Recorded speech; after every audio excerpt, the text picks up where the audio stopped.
Steve Hilton is also coming up. He's here, host of The Next Revolution.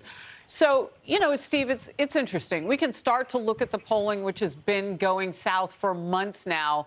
But I'm kind of focused on what's his strategy going to be? Because, there's got to be like a lowest point, and then you bounce back like every other human being on the planet. You hit your low point, then you come back. What's that going to look like? Well, I think it's hard to see, Harris, what possible strategy they're likely to adopt here. But because if you go really deep into what's going on with all of these issues, I think there are two fundamental things which have happened which totally contradict the promises that he made when he ran for office and got elected. He didn't run very hard. He wasn't much out of the basement. There are basically two things that were said, is that they were going to get competence, okay? We're going to get back to normalcy. It's going to be competent. The chaos of the Trump years is going to be over. That's it.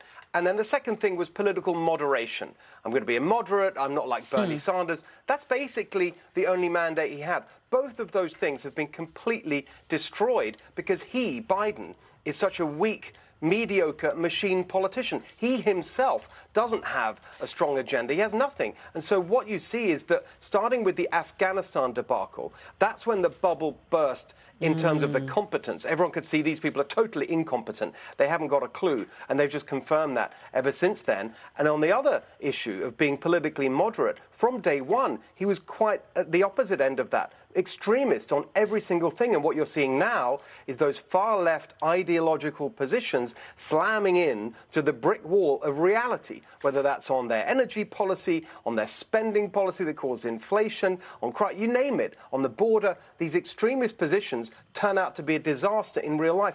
I don't see how he's going to get away from them because they're totally enthralled to the far left activist base. And that's what's happening across the board. I don't see how they can possibly change that. Well, and to further what you're saying, how do Democrats get away from him if that's the steaming pile of poo that he's carrying?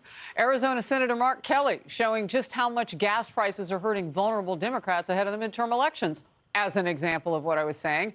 And a new ad, he takes a veiled shot at Biden and says he will break with his own party to find solutions. Let's watch.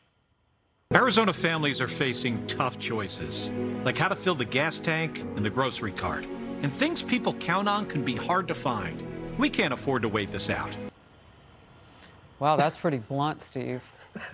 No, exactly, because they know how vulnerable they are. You also saw it in relation to the border. For example, you had the senator from New Hampshire going on around saying we need to build the wall, making videos at the border, on and on, because they realize how vulnerable they are. But fundamentally, as I say, the far left have got a lock on the party. If you look at who they're talking about now running against Biden, because they're terrified he's going to lose. Just today, we're talking about Gavin Newsom. Axelrod was saying, well, what about Gavin Newsom? I know Gavin Newsom very well. He's my governor here in California. He is very similar to Biden in the sense that he's also a machine politician, used to stake out these moderate positions, for example, being in favor of school choice, completely abandoned that when he ran for governor to get the money and the endorsement of the government unions, now want to shut down charter schools, far left on issue after issue. There's no one around, as we saw in the mid-90s with Clinton, who wants to say to the Democratic Party, you've gone too far left, we need to get back to the middle. There's no leader that they've got that's saying that. Well, are they not listening at all? I mean, I don't know. Maybe Barack Obama at this point is as disingenuous on these far left issues as you've just described Biden is. But I remember a time not too long ago when, after his presidency, Barack Obama was saying, we might be going too woke here. I mean, he was talking about all the cultural stuff. They know it's damaging to go that far left. They know that that's more of a niche. But what you're saying is that they've got a lock on it. Well, they people know. On the far left. I think they know on some of the cultural issues. That's right. You saw Hillary Clinton make that point in relation to the transgender issues just recently in that interview with the Financial Times.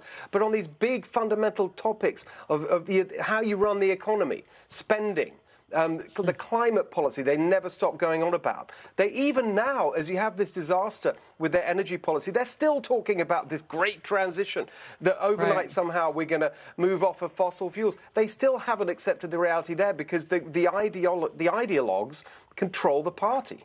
And big steaming pile of poo is not technical, but it does describe what you just said. Exactly. Okay. It's good to see you. Thank you, Stephen.